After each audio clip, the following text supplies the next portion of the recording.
L'une des choses qui m'a beaucoup surpris quand je suis venu faire mes études en France en 2008, c'était le fait que dans mon école d'ingénieur, qui est quand même plutôt bien classée, on est dans le top, je crois, 15 ou 20 des meilleures écoles d'ingénieurs de France, les seuls Noirs qui étaient présents dans l'école étaient des Noirs qui venaient d'Afrique, comme moi, du Cameroun, du Sénégal notamment.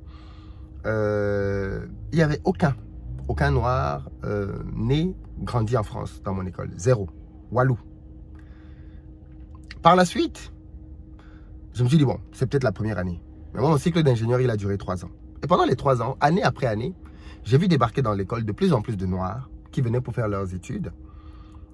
Et à aucun moment, pendant les 3 ans, je n'ai vu quelqu'un qui était né et avait grandi en France. Ça m'a beaucoup interpellé. Il se trouve que par la suite, cette thématique-là a commencé à vraiment être une thématique sur laquelle j'avais de l'attention parce que je voulais comprendre qu'est-ce qui justifiait le peu de visibilité des Noirs en France. À la télévision, on voit très peu de Noirs. Dans le cinéma français, on voit très peu de Noirs.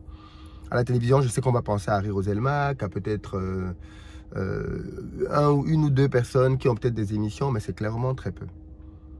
Ensuite, pour ce qui est du cinéma, il y a des Noirs, c'est vrai, mais bien souvent dans des rôles un peu clichés. Par exemple, on se souvient tous du rôle qui avait rendu célèbre Omar Sy.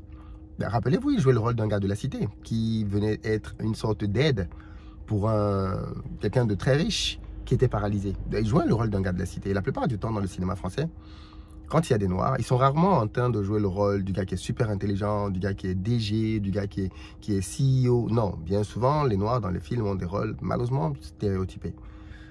Et on pourrait se demander, mais pourquoi? Pourquoi donc on en arrive à ça?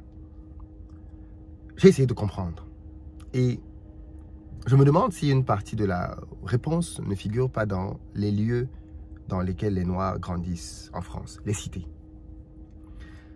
Les cités sont des endroits aujourd'hui réputés comme étant très dangereux, malheureusement. Dans les cités aujourd'hui, et je le dis comme étant quelqu'un qui moi-même une partie de ma vie a vécu dans une cité, si on peut l'appeler comme ça, dans des HLM en tout cas, des cités à loyer modéré. Et dans ces quartiers-là, on a l'impression effectivement que les gens sont un peu abandonnés à eux-mêmes, qu'il y a le strict minimum en termes d'infrastructures, mais que clairement, même la police ne semble pas trop se préoccuper de ce qui se passe. Hein. La vente de drogue, enfin, c'est vraiment des endroits où tu n'as pas envie de voir tes enfants grandir. Moi, je connais des amis aujourd'hui qui ont fait de très bonnes études. Je connais une amie, par exemple, qui est en cycle doctoral actuellement et qui me dit que dans toute sa cité, quand elle a grandi, elle est née, elle a grandi en France pour le coup, dans toute sa cité, elle dit que les seuls enfants qui sont allés, qui ont poursuivi des études après le bac, c'était les enfants de son père et sa mère, donc elle et ses frères et sœurs. Ce sont les seuls. Et ça, c'était dû bien évidemment à la rigueur et l'exigence de ses parents à elle qui étaient venus depuis le Cameroun et qui étaient des gens assez instruits et qui s'étaient retrouvés dans ces cités-là, mais qui avaient veillé à ce que leurs enfants aillent à l'école et qu'ils aient une très bonne éducation. Ça m'a interpellé. Que fabriquent les cités en France? Est-ce que les cités sont finalement un endroit dans lequel il devient quasiment difficile de réussir? Et puis dans le même temps, on se rend quand même compte que quand on grandit dans une cité, beaucoup de footballeurs, beaucoup de sportifs français sont nés et ont grandi dans les cités. Beaucoup d'entre eux sont nés et ont grandi dans les cités. Les cités sont devenues des endroits dans lesquels il y a énormément de sportifs, énormément de talents sportifs qui se développent, qui se déploient et qui ont permis à la France, bien évidemment, d'avoir énormément de succès, énormément de médailles, ainsi de suite. Et c'est paradoxal. C'est paradoxal.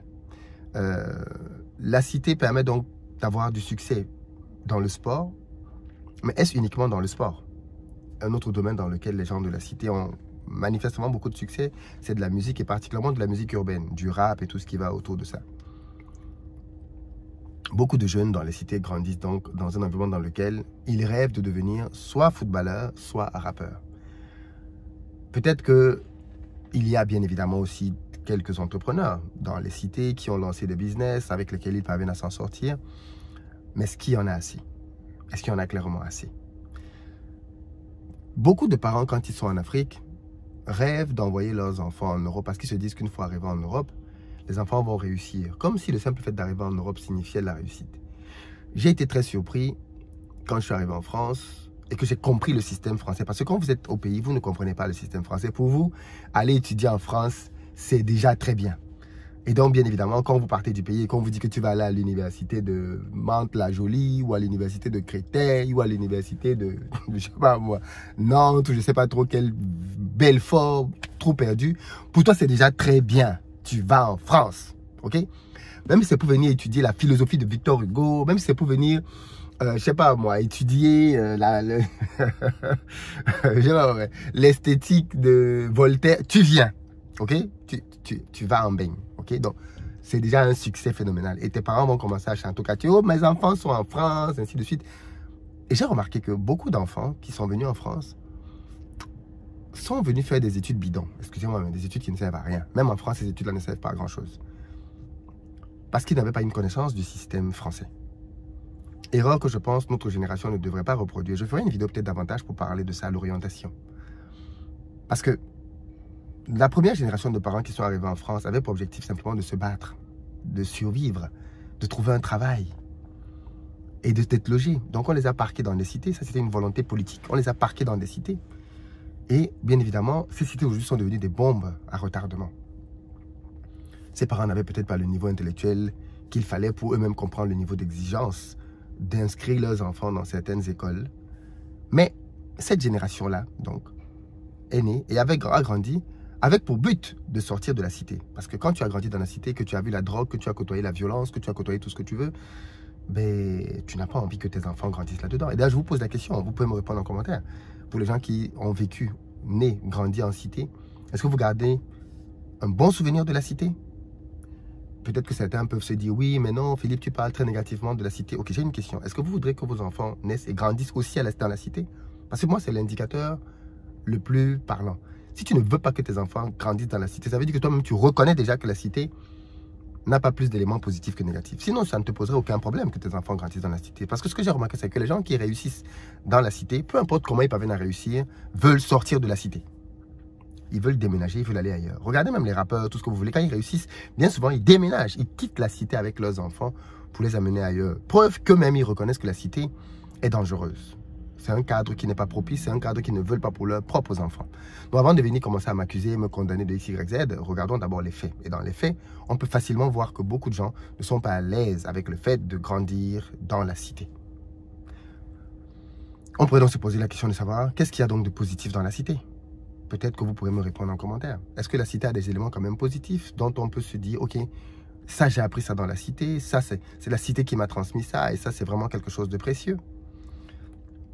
Aujourd'hui, quand on regarde autour de soi, l'absence des Noirs dans certaines fonctions, dans certains postes, dans certains milieux, est-elle due au fait du racisme comme certains le prétendent, ou alors au simple fait que dès le départ, les gens qui naissent et grandissent dans les cités sont juste programmés pour échouer? Ils ne sont pas programmés pour atteindre certaines sphères. Et à partir de là, comme ils ne sont pas programmés pour atteindre certaines sphères, eh bien, ils ne postulent pas. On sait que la France est un pays assez élitiste, il faut faire certaines écoles. Mais si déjà dans la cité, tu as du mal à être dans un bon lycée, dans un bon collège, qui va te donner les bonnes bases pour pouvoir faire une bonne prépa, qui te permettra ensuite d'intégrer les meilleures écoles françaises, dès le départ, la course est biaisée. On sait qu'il y a des écoles ici en France, à Paris notamment, des prépas qui préparent pour Polytechnique, qui préparent pour les mines, qui préparent pour les plus grandes et les plus prestigieuses écoles françaises. Mais pour intégrer ces écoles parisiennes-là, il faut déjà avoir un bon background. Ce n'est pas de l'argent, hein? Ce n'est pas une question d'argent. Parce que bien souvent, ces écoles-là, je crois qu'on parle de Henri IV, je ne sais pas trop quels sont les autres collèges, ainsi de suite. Ce n'est pas de l'argent qui fait entrer là-dedans. Pas du tout. Ce sont des écoles publiques, donc je pense qu'on paye la même chose que partout ailleurs. Mais il faut vivre dans le quartier. Et le quartier, c'est le 16e. Il faut, je veux dire, donc, le système est fait de telle sorte que on a l'impression que si tu nais à un certain endroit, tu es quasiment condamné à ne jamais accéder à certaines fonctions, à certaines responsabilités plus tard dans la vie. C'est un sujet qui est vaste, qu'on va aborder ce dimanche dans notre émission. J'espère que vous serez nombreux pour qu'on puisse se parler sur cette thématique-là, parce que je pense que c'est important qu'on comprenne d'où viennent les blocages dans la communauté pour les déconstruire à la base. Le but, ce n'est pas juste d'être dans le constat défaitiste, mais de pouvoir essayer d'analyser et comprendre quelles solutions on peut mettre en œuvre pour que notre diaspora puisse davantage rayonner et briller. Aujourd'hui, elle est l'objet de toutes les attaques possibles. Et ça, je pense que c'est clairement dû au fait qu'économiquement, elle ne soit pas puissante. Se plaindre n'est plus une option, il faut agir. Et ça commence par discuter pour bien diagnostiquer ce qui n'a pas marché et ensuite derrière implémenter des solutions pertinentes. Dans les commentaires, je vous attends un peu surtout à tout à l'heure dans notre émission de débat sur la thématique. Ciao.